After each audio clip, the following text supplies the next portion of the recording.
छठी बहरी। अरे ओ पर्वतिया, ये बाहर शोर कैसा? रात में देर से सोया था, अब इतना शोर सोने नहीं दे रहा। पर्वतिया खुश हो बोली, लगता है सुगना को बेटा हुआ है। वो पेड़ से थी ना? लखन बोला, कौन सुगना? अरे, दो घर छोड़ के जहाँ त्रिभुवन की लुगाई है ना, उसको। सुनते ही लखन खुश होता हुआ चारपाई छोड़ उठ खड़ा हुआ और बोला, अच्छा, तब तो उनके घर जाना ही चाहिए बधाई देने। अरे, एक बेटी के बाद बेटा हुआ है, चलो चलते हैं वहां। उसके घर पहुंचते ही बाहर ही खुशी से नाचता हुआ त्रिभुवन मिल गया। लखन गले लगते हुए बोला, बधाई हो भैया, चलो अच्छा है, तेरा घर चलाने वाला आ गया। त्रिभुवन भी ठहाका मारते हुए बोला, हाँ भैया, भगवान के घर देर भले है पर अंधेर नहीं है। त्रिभुवन अपनी बिटिया को आवाज दे बोला, अरे कमला, अपनी काकी को भीतर ले चलो। कमला को देखते ही लखन बोला, कमला तो बड़ी हो गई, समय कितनी जल्दी बीत जाता है ना। त्रिभुवन बोला, हाँ बड़ी हो गई है, अब इसका भी जल्दी शादी वादी करेंगे तो छुट्टी हो जाएगी। जैसे एक से भी त्रिभुवन को बड़ा कष्ट हो रहा था। उस दिन त्रिभुवन ने पूरे गांव में खुशी खुशी लड्डू बंटवाए। देर रात तक उसके घर पर जश्न का माहौल रहा। गांव की औरतें कई दिनों तक रात रात भर सोहर गाती रही। धीरे धीरे समय जैसे भागता गया। त्रिभुवन का बेटा नरेश अब बड़ा हो गया था। खेत पर भी खूब मेहनत कर अपने पिता का हाथ बटाने लगा था। त्रिभुवन भी खुश रहता कि बेटा कंधे से कंधा मिला काम कर रहा है। बिटिया तो शादी कर ससुराल जा चुकी थी। त्रिभुवन मन ही मन अपने बेटे नरेश की भी शादी के सपने सजोने लगा था। गबरू जवान है, गोरा चिट्टा है और सबसे बड़ी बात मेहनती है। लड़कियों के बाप खूब चक्कर लगाएंगे। समय बीतता गया, इक्का दुक्का ही शादी के लिए आए, पर बात नहीं बनी। अब त्रिभुवन परेशान रहने लगा। बेटा 25 के पार जा चुका था, परंतु शादी के लिए अब तो रिश्ते आ भी नहीं रहे थे। इसी बीच एक डॉक्टर साहिबा गांव के ही सरकारी अस्पताल में आई। बड़ी खूबसूरत थी, पतली दुबली, नाम भी बड़ा प्यारा, शालिनी। अस्पताल में कम, गांव में अधिक नजर आती। गांव के घर घर जाती, लोगों को देखती। उनके व्यवहार और अपनेपन के कारण महीने 2 महीने में ही सारा गांव उनका भक्त सा हो गया था। इसी बीच सुगना बीमार पड़ी तो शालिनी उसके घर आई। इंजेक्शन एवं दवा देने के बाद पानी मांगने पर त्रिभुवन ही उठकर पानी ले आया। शालिनी पूछ बैठी, घर में कोई और नहीं है? त्रिभुवन का तो जैसे किसी ने पुराना घाव ही कुरेद दिया हो। बोला, नहीं बेटी, कोई नहीं है पानी देने वाला भी। बिटिया की शादी कर दी और एक बेटा है, पर उसका भी रिश्ता समय पर नहीं हो रहा है। शालीन सी दिखने वाली शालिनी यह सुन जैसे भड़क ही गई। पूरे गांव में देख चुकी हूँ, जिसे देखो बेटा चाहिए होता है, बेटी नहीं। बेटी सुनते ही तुम सभी को तो जैसे सांप ही सूंघ जाता है। चले जाते हो डॉक्टर के पास मुंह उठाए, डॉक्टर साहब बच्चा गिरा दो, बेटी ही चाहिए, बेटी नहीं। बेटी तो तुम सबको बोझ लगती है। एक दो हुई नहीं कि तुम लोगों को लगता है कि जैसे पिछले जन्म का पाप है। बेटा हुआ तो जैसे स्वर्ग सीधे घर में ही आ गया। अब तुम ही बताओ, तुम्हारे ही जैसे तो आसपास के सभी गांव वाले सोचते होगे ना। फिर कहां से मुझसे करोगे शादी बेटे की? जब से यहाँ आई हूँ, कई घरों में बेटी का अनादर देखा। इतनी बेटियों से घृणा कैसे कर लेते हो? आखिर बेटी भी तो तुम्हारा ही खून है। त्रिभुवन और उसकी लुगाई मुंह बाए अवाक हो सुनते रहे। त्रिभुवन को तो जैसे विश्वास ही नहीं हो रहा था कि जिसकी मासूमियत की बड़ाई सारा गांव कर रहा है, वह इतनी गुस्सेल भी होगी। गाय की तरह सीधी सादी डॉक्टरिनी मरकहा बैल लग रही थी।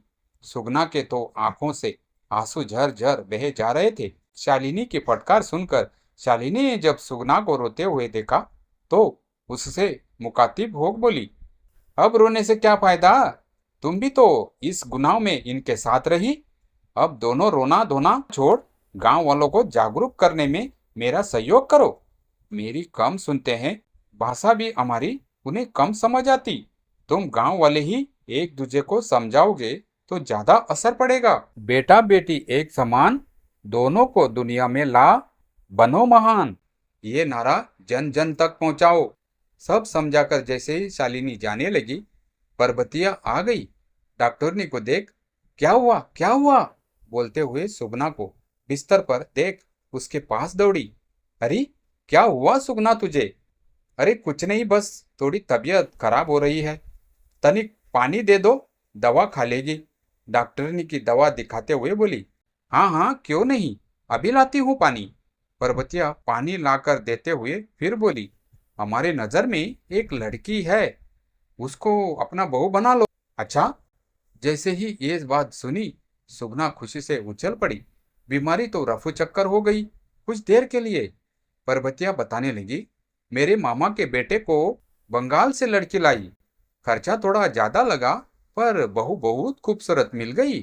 अब हमारा भी एक बेटा है, हंसी खुशी से परिवार चल रहा है। अब उसकी एक छोटी बहन है। अगर आप लोग मान जाए तो मैं बात चलाऊं आपके बेटे के लिए। शालिनी को छोड़ त्रिभुवन भी अंदर आ चुका था। उसने सब सुन लिया था। वह बोला, क्या कह रहे हो भाभी जी? अब बहू भी रुपयों से खरीदना पड़ेगा? बहुत समझाने के बाद त्रिभुवन और शगुना राजी हो गए। पर्वतिया बोली, ठीक है, फिर कल ही भैया से बात करती हूँ। या कहो तो यही बुला लाएं लड़की के बाप को। दूसरे दिन दोपहरिया में ही पर्वतिया का भाई मोहन अपने ससुर और साले के साथ आ गया। सब बाहर चबूतरे पर बैठ बात करने लगे। मोहन के ससुर विष्णु को नरेश पसंद आ गया। आता भी कैसे नहीं था ही लंबा तगड़ा। विष्णु मन ही मन सोच रहा था कि हमारी बिटिया के तो भाग ही जाग गए, जो इतना खूबसूरत लड़का मिला। पूरे 5,000 में सौदा तय तमाम हो गया। तय हुआ कि तिलक होते ही त्रिभुवन 5,000 विष्णु के हाथ में रख देगा। सुगना भी खुश थी कि इतने सालों बाद उसकी मुराद पूरी हो रही। इस खुशी को देख वह जल्दी ही बिल्कुल चंगी हो गई। आखिर बीमारी भी तो बेटे के शादी के चिंता के कारण था। बेटा 27 का जो हो चला था, जहां 16-17 साल में सब लड़कों की शादी हो जाती थी, वहां इस उम्र को पार करना चिंता का कारण तो था। शादी का समय भी नजदीक आ ही गया। धूमधाम से मंदिर में शादी कर बहू घर लाए। बहू के आते ही पूरा गांव मुंह दिखाई करने उमड़ पड़ा। सुगना बोली, पर्वतिया बहू तो खूब सुगड़ है, देखो तो चांद का टुकड़ा लगता है। सच पर्वतिया, हमारे तो बाग खुल गए। ऐसा बहू पाके सुगना गांव वालों से बहू की तारीफ सुन फूले ना समा रही थी। शालिनी कब्र लगते ही आई। बहू मौली को देख वह समझ गई कि ये शादी सौदेबाजी वाली शादी है, पर बोली कुछ नहीं। आशीर्वाद देते हुए सुगना को अपना सहारा याद दिला वहां से चली गई। 6 महीने कैसे बीत गए पता ही न चला। अब बहू मौली पेट से थी। सुगना खूब खुश थी, पर बहू के हाव भाव देख उसे शक होने लगा कि पेट में पल रहा बच्चा लड़की है। त्रिभुवन से उसने अपना शक जाहिर किया। त्रिभुवन थोड़ा अनमना तो हुआ, फिर कुछ देर बाद खुश होता हुआ बोला, कोई बात नहीं, लक्ष्मी है। भूल गई क्या शालिनी बिटिया की बात? बेटा बेटी एक समान, दोनों को दुनिया में ला, बनो महान। त्रिभुवन को खुश देख सुगना का भी दुख जाता रहा। सास ससुर पति मिलकर मौली का खूब ध्यान रखते। समय समय पर शालिनी के पास दिखाने ले जाते। कभी कभी शालिनी खुद ही चक्कर लगा जाती कि उसका अभियान रंग ला रहा है। त्रिभुवन और उसका परिवार लड़का है या लड़की इसकी परवाह नहीं कर रहे। 5 महीने बाद मौली ने एक सुंदर सी बेटी को जन्म दिया। पोती को गोद में ले त्रिभुवन की खुशी का ठिकाना ही न था। पूरे गांव में उसने एक बार फिर से लड्डू बंटवाए। सारा गांव कानाफूसी कर रहा था। लगता है त्रिभुवन पागल हो गया है, बिटिया होने पर लड्डू बांट रहा है। एक गांव वाले ने मुंह पर ही कह दिया। त्रिभुवन हंसते हुए बोला, चचा, बिटिया तो लक्ष्मी का रूप होती है, पागल क्यों नहीं होगा। जब लक्ष्मी घर आए तो उसको छठी बहरी भी करेंगे। अब तो बस लड्डू ही बांट रहे हैं। चचा मुंह बिचका कर रह गए। बिटिया के जन्मे में छठी बहरी करेगा? सही में पगला गया है क्या त्रिभुवन? आधा गांव थू थू कर रहा था लड़की की छठी करने को लेकर। फिर भी त्रिभुवन खुश था। खुशी से वह जैसे एक पैर पर नाच रहा था। लखन यह देख परबतिया से बोला, त्रिभुवन इतना खुश तब नहीं हुआ जब नरेश जन्मा था जितना कि आज बेटी के लिए। थोड़ी देर से ही, परंतु इन सब को समझ आ गया बेटा बेटी में कोई अंतर नहीं। दूर खड़ी शालिनी उसकी और कुछ गांव वालों की खुशी देख सोच रही थी, उसकी मुहिम रंग ला रही है। कम से कम शुरुआत तो हो चुकी है। ढोल नगाड़े बजते देख उसकी खुशी उन सब से चौगुनी हो गई थी। 2-3 साल में उस गांव में अब कईयों के घर बेटियां जन्म ले चुकी थी। त्रिभुवन के पीछे पीछे सब चलने लगे थे। पूरा गांव अब बेटियों से भी उतना ही प्यार करता था जितना कि बेटों से। अब भूल से भी कोई बेटियों को बोझ नहीं समझता था। एक दिन अचानक शालिनी के गांव जाने की खबर सुन लखन, पर्वतिया, सुगना और त्रिभुवन गांव वालों के साथ उसके घर पहुंच गए। शालिनी के गांव वालों के साथ मिन्नतें करने लगे।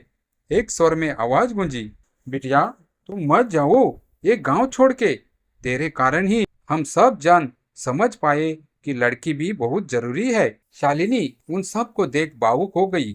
फिर संभल कर बोली, अब जाना ही होगा। आप सब के गांव की तरह और गांव भी तो है ना, जहां त्रिभुवन काका जैसे व्यक्ति खोजने हैं जो अपनी सोच के साथ साथ गांव की भी सोच बदल सके। ये जो अलग जगह है, ध्यान रहे इसे बूझने मत देना। आसपास के गांव तक में यह अलग जगाओगे, मुझे पूरी उम्मीद है। त्रिभुवन ने शालिनी से वादा किया। शालिनी मुस्कुराकर बोली, चिंता न करो, मैं समय समय पर आती रहूंगी आप सबकी अलग में घी डालने। शालिनी कार में बैठ निकल गई किसी और गांव की ओर। अपनी मुहिम पर त्रिभुवन सहित पूरे गांव ने भावुक मन से शालिनी को विदा किया और संकल्प लिया कि गांव गांव जाकर वह भी बेटियों की भ्रूण हत्या से बचाएंगे और उनके जन्म से धरा को पावन बनाएंगे।